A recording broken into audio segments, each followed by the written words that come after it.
नमस्कार दोस्तों, मैं पद्मजा भुवनेश्वर ब्लेसिंग टीम से। हम चर्चा कर रहे हैं तरकम सध्यान जी की किताब कर्म और पुनर्जन्म के 9 चैप्टर या 9वें जो चैप्टर है शेयर्ड कर्म या फिर साझा कर्म, उसके बारे में आज हम आगे इसके बारे समझेंगे। इसके बारे में ये लेखक लिख रहे हैं, ये ध्यान रखना बहुत इम्पॉर्टेंट है कि एक एनलाइटेंड मनुष्य के लिए मेरा कर्म उसका कर्म कुछ नहीं है, बस एक कर्म है जो अर्थ को जीवन को बेहतर बनाने के लिए हमारे जो भी कर्म होते हैं हम इंडिविजुअल कर्म कर्म एज अ होल के लिए भी अच्छा है। हम हर मिनट दूसरे का कर्म को साझा करते हैं। मतलब हम जब इसको हम समझें तो कुछ इस तरह से होगा कि हम मान लीजिए एक पर्टिकुलर फैमिली में हूँ, एक ग्रुप में हूँ, एक सोसाइटी में है, एक स्टेट में है, एक कंट्री में है, और या अर्थ के सिटीजन हैं हम लोग। अगर इस तरह से देखा जाए तो एज अ फैमिली मेरे घर में कुछ कर्म हो रहा है तो उसके मैं भी शेयर कर रही हूँ। एज अ ग्रुप में जिस ग्रुप में बैठती हूँ उठती हूँ, मेरे ग्रुप के लोग जो कर रहे हैं उनके साथ भी मेरा अगर मैं अटैच्ड हूँ तो उसमें भी मुझे शेयर कर्म आ रहे हैं। मैं एज अ स्टेट हो, एज अ नेशन हो, अगर मेरे या फिर एज अ रिलीजन हो, या फिर एज अ फीमेल मैं बात कर रही हूँ तो एज अ सेक्स हो, जो भी इन चीज़ों के किसी भी चीज़ के ऊपर भले ही वो हो, पर मेरा वो ग्रुप के साथ जब मैं अटैच होती हूँ तो मैं उस ग्रुप का कर्म को भी शेयर करती हूँ। फिर हम समझेंगे हम हर मिनट दूसरे का कर्म शेयर करते हैं और दूसरा इंसान भी वैसा ही करता है, हमारा वो कर्म को वो भी शेयर करता है। जो भी हमारा एक ग्रुप का एक लीडर है, उसका जो कर्म है सिर्फ वो ग्रुप का लीडर को ही उस कर्म के लिए पूरा क्रेडिट या पूरा उसको ही रीज़न नहीं बोल सकते। पूरा ग्रुप एज अ होल जो भी उसको ग्रुप को अगर फॉलो भी कर रहे हैं या फिर साथ भी दे रहे हैं, जो भी हो रहा है, वो अगर सही कर्म कर रहा है तो उसके साथ वो सही इफ़ेक्ट या अच्छा काम कर रहा है। और अगर ग्रुप में एक बंदा भी अच्छा काम कर रहा है तो नेचुरली उससे सारे बंदे इन्फ्लुएंस होते हैं और वो अच्छा काम करता है। और एक गलत एक्शन अगर हो गया ग्रुप एज अ होल तो उनको देखा देखी बहुत सारे ग्रुप्स भी उसी तरह के गलत चीज़ें भी करती हैं। तो एक बार हम जब समझ जाते हैं इस चीज़ को, अगर हम समझ जाएं एक बार कि दुनिया को कर्म के साझा, मतलब दुनिया के सारे ही कर्म सभी के द्वारा शेयर्ड है, मतलब हर कर्म का अगर समझें तो everyone is sharing that same कर्म विथ एवरीवन। एंड प्रत्येक मनुष्य, मतलब हम में से ईच वन ऑफ अस, ये ग्रह के जीवन के सुधारने के लिए वो अपने आप ही कोशिश करेंगे। अगर हम उस चीज़ को समझ जाएं कि वो हमारा जो हम इंडिविजुअली भले ही कितना भी छोटा हमारा रोल क्यों ना हो, लेकिन जब हम अगर ऐसा कोई कर्म हो रहे हैं तो हम उसको सुधारने के लिए हम पूरी तरह इंडिविजुअली भी उसको थोड़ा बहुत कंट्रीब्यूशन दे सकते हैं। और एवरी इंडिविजुअल अगर ये कोशिश कर ले तो नेचुरली एक ग्रुप कर्म भी उस तरह से वो बढ़ जाता है। सभी लोग पार्टिसिपेशन में या पार्टिसिपेट करके उस चीज़ को अच्छा करने में लगते हैं। और कर्म एक यूनिटी, मतलब ये जो कर्म की यूनिटी जब होती है, अगर एक कर्म को हम पूरा करने के लिए मान लीजिए हम सब ने एफर्ट दिया है, भले ही कोई एक बहुत महत्वपूर्ण पोजीशन में है एंड बाकी उसके ही ग्रुप में कोई एकदम नगण्य सा छोटा सा काम कर रहा है, but everyone has their own roles and responsibilities जो है, अगर हम ये कर सकते हैं तो ये यूनिटी के साथ हम अपने कर्म को आगे अच्छा भी कर सकते हैं या बुरा भी कर सकते हैं। दोनों ऑप्शन हैं, चूज़ करते हैं जब हम किस तरह का ग्रुप चूज़ कर रहे हैं उसके ऊपर डिपेंड करता है।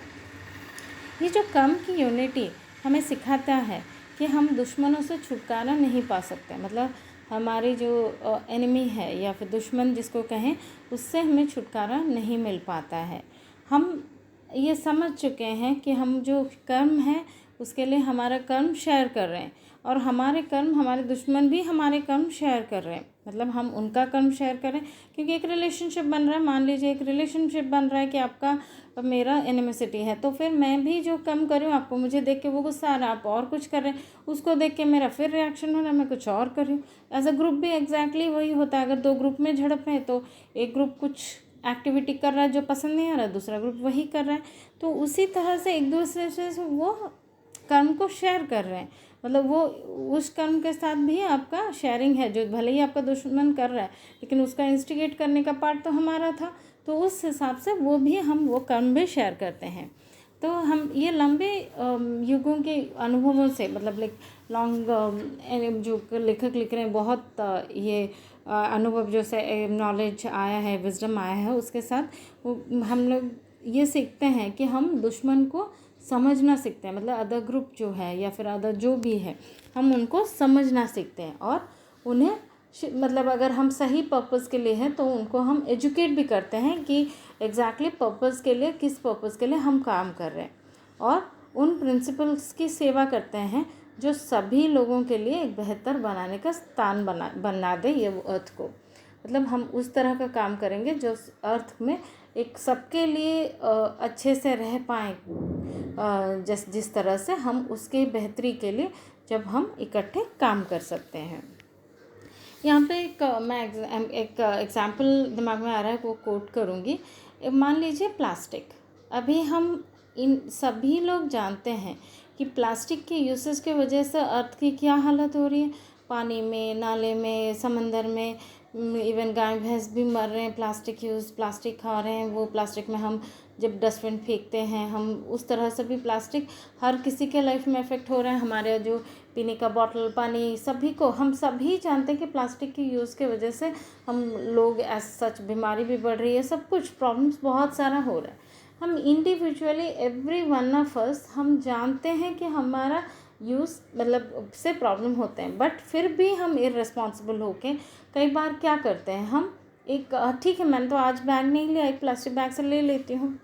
और प्लास्टिक बैग में से मैं ले लूँगी, मुझे देखा देखी 10 और लोग लेंगे और फिर मैं सोचूंगी कि वो तो प्लास्टिक बनाते नहीं तो मैं कहाँ से यूज़ करती, मेरे दिमाग में ये आएगा। पर प्लास्टिक बनाने वाला भी बोलता है अगर वो ख़रीदने वाला का ना होता तो क्या वो बनाता, वो भी नहीं हुआ। तो वो जो शेयर्ड कर्मा है, ये इस चीज़ को हम जब इकट्ठे करते हैं, मतलब लाइक जो जिस तरह का जो प्लास्टिक एज अ होल, ऐसे हम टीवी में देखते हैं कई बार कि ऐसा प्लास्टिक की वजह से ऐसा हो रहा है, वैसा हो रहा है, लेकिन हम इंडिविजुअल अपने कर्म को नहीं सोच रहे हैं उस समय। हम बस यही देख लेते हैं कि ये एक कर्म चल रहा है और लोगों को बंद करना चाहिए यूज़ करना प्लास्टिक, बट एक्चुअली इंडिविजुअली कोई खुद नहीं चेंज ला रहे खुद में। लेखक और लिख रहे हैं, हम अपने परिवार समूह कर्म के साथ साझा करते हैं। यदि एक समूह उच्चतम सिद्धांत के लिए समर्पित हो तो वो दुनिया के भौतिक, भावनात्मक, मानसिक क्षेत्र में सफाई का केंद्र में बदल जाएगा। मतलब अगर एक ग्रुप में हम ऐसे ग्रुप में अटैच होते हैं, अगर वो ग्रुप का मान लीजिए जो सिद्धांत प्रिंसिपल है कि वो कर्म मतलब वो अच्छी चीज़ या फिर एकदम अर्थ को प्लास्टिक फ्री बनाने के लिए, ये एग्जाम्पल के साथ ही जोड़ के बताते हैं। तो अगर हम अर्थ को प्लास्टिक फ्री बनाना चाह रहे हैं करके एक ग्रुप बने और वो ग्रुप उसी तरफ काम करे, तो हम क्या करें, उस तरह से जब हम उस तरह के ग्रुप में जुड़ते हैं या फिर हमारे जो कर्म होते हैं वो फिज़िकल बीमारी वगैरह, मेंटल जो इश्यूज़ हैं या फिर हमारे जो इमोशनल हैं, सबकी इस प्रोसेस में क्लेंजिंग हो जाता है। मतलब ये कर्म जो हमारा जो तीनों तरह का कर्म है, हमारा जो फिज़िकल है, भावनात्मक है, मानसिक क्षेत्र में जो कर्म बने हैं, हमारे संचित कर्म है, उसका भी वहाँ पे इस तरह के जब हम ग्रुप में जुड़ते हैं या इस तरह के ग्रुप के लिए है, जब कोई कॉज के लिए हम काम करते हैं तो हमारी ये क्लेंजिंग भी हो जाती है। ऐसा समूह उन लोगों के करीब होता है जो मानवता को दिल में मौजूद से सबसे अच्छे को बाहर लाने के लिए दुनिया का कर्म का उपयोग जानबूझकर करते हैं। मतलब ऐसे ग्रुप के साथ अगर आप ये मतलब आप अगर उसी तरह से आप अगर एक्टिव रहे, आप दुनिया के बारे में सोचें कि ये एक एग्जांपल ही है, बहुत सारे एग्जांपल उस तरह से बन जाएंगे। Let us continue with this plastic example. अगर मैं प्लास्टिक फ्री वर्ल्ड बनाना चाहते हैं तो हम क्या करेंगे, हम उसी तरह के ग्रुप में भी जुड़ते हैं, क्योंकि हमारा जब रोल रिस्पॉन्सिबिलिटी एक ही होता है तो हम उसी तरह के ही ग्रुप में जुड़ेंगे और उसी कॉमन कॉज के लिए हम काम करेंगे। तो ये कर्म हमें सिखाता है, इस तरह का जब हम कर्म करते हैं ये हमें क्या सिखाता है, cooperation, goodwill, right human relationship, unity, ये सब के लिए हमें वो एक्टिवेट करता है। हमारी ये चीज़ें, ये जो हमारे गुण हैं, इन चीज़ों को वो एक्टिवेट करता है। और एक्टिवेट करके हम अच्छी जो अर्थ एज अ होल सोच रहे हैं। अभी मैं इंडिविजुअल मेरा अकेले का सेल्फिश मोड से बाहर निकल के मैं एज अ होल के लिए जब काम कर रहे हैं। और ये बहुत महत्वपूर्ण है कि हम सभी स्कूल में बच्चों को इन विचारों से इम्प्रेस करें। और क्योंकि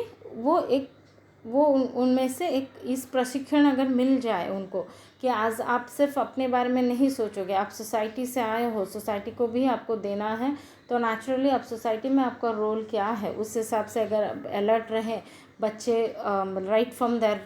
लर्निंग जब स्टार्ट होती है, एजुकेशन अगर होता है तो ट्रू सिटीजनशिप एक्चुअली निकल के आएगी वर्ल्ड के लिए। लोग अक्सर वर्ल्ड सिटीजनशिप के वर्ड से डरते हैं क्योंकि उनको लगता है कि वो अपना आइडेंटिटी लूज़ कर रहे हैं, जैसा धर्म है, उनकी नेशनलिटी है, या फिर रेस, कलर, सेक्स वगैरह बहुत कुछ, मतलब कोई एक ये सब लूज़ हो जाएगा, अब वर्ल्ड सिटीजनशिप बन जाएगा तो मैं इंडियन नहीं रहूँगी। ऐसा नहीं है, ये बिल्कुल भी ये नहीं है। ये वर्ल्ड सिटीजनशिप मतलब उसका जो बेसिस है वो है राइट ह्यूमन रिलेशनशिप। मतलब ये सिर्फ मेरे लिए मैं सेल्फिश ना हूँ, सामने वाले को भी तकलीफ़ हो रही है। अगर मेरे I am not practically I am not affected with plastic, लेकिन पर as a whole humankind को हो रही है या नहीं, प्रॉब्लम सभी जानवरों को हो रही है या नहीं, एज अ होल अर्थ को तकलीफ़ हो रही है या नहीं। उसी तरह से अगर ये हम समझ जाएंगे तो अधिकांश जो हमारे दर्द, पीड़ा या समस्याएं हैं उसका सारा ही इलाज हो जाएगा। ये जैसा प्लास्टिक के एक एग्जाम्पल है,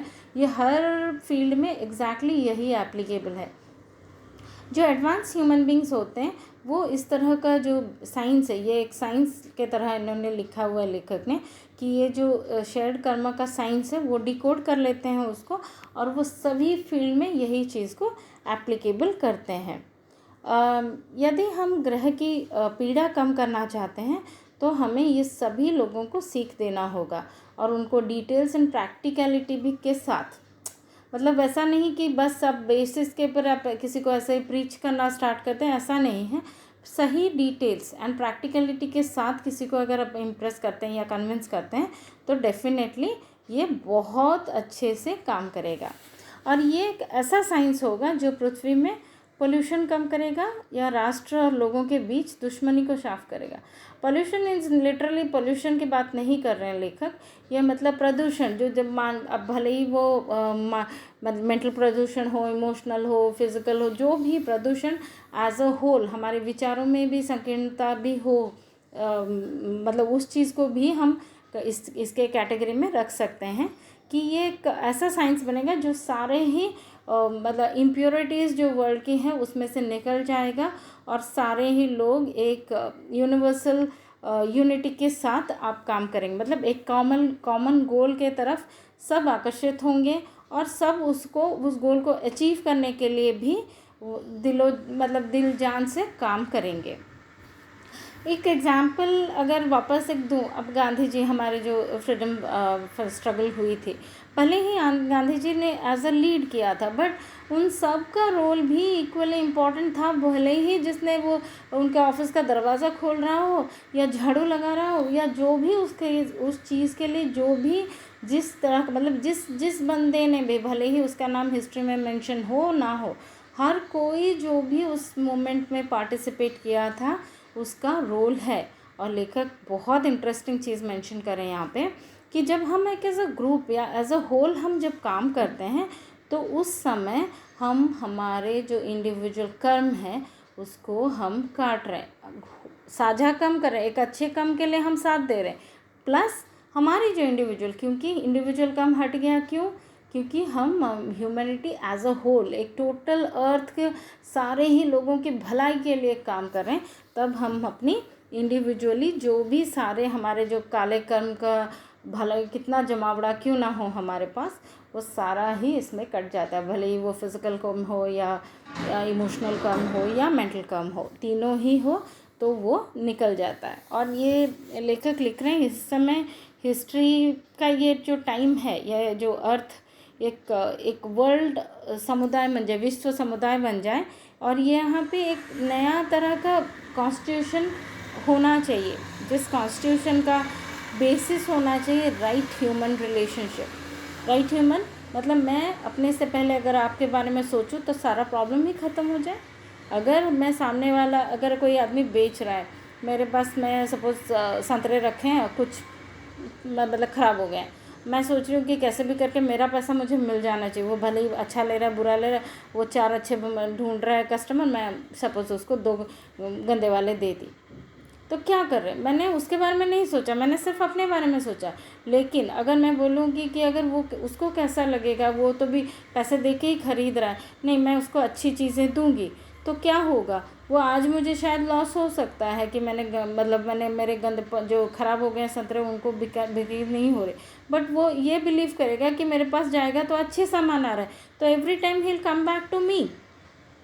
तो इसी तरह से जो हमारी जो रिलेशनशिप बेहतर हो जाएगी, सारे ही ये जो साइंस को हम सबको ही डिकोड करके इसको यूज़ करना चाहिए। एंड एज ए ग्रुप के लिए कोई भी एक्टिविटी जो अच्छा, वर्ल्ड को अच्छा, जो प्रिंसिपल है लव लाइट एंड ब्यूटी, जो प्रिंसिपल के तरफ अगर कोई भी ग्रुप में हम काम करके उसकी तरफ हम काम कर रहे हैं, उस गोल की तरफ, तो डेफिनेटली ये कर्म के नियम में जो भी कर्म पिछला डार्क कर्मस है वो सारे ही उसमें से कट जाता है। और ये सभी लोगों को मतलब इनफैक्ट ये अगर हम बात करें तो ये एक हमारे जीवन का उद्देश्य, मतलब हम जो अर्थ में आए हैं, हमारा कोई पर्पस है लाइफ का, तो वो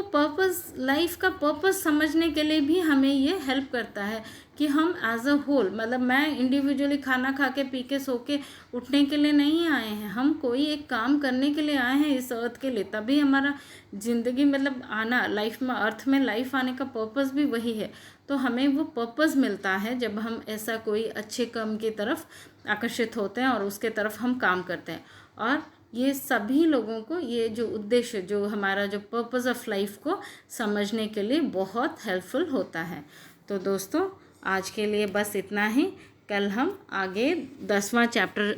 जो इसका 10वां चैप्टर है, हम पेमेंट ऑफ डेट्स, तो हम उसकी चर्चा करें। तो दोस्तों तब तक खुश रहिए, स्वस्थ रहिए, धन्यवाद।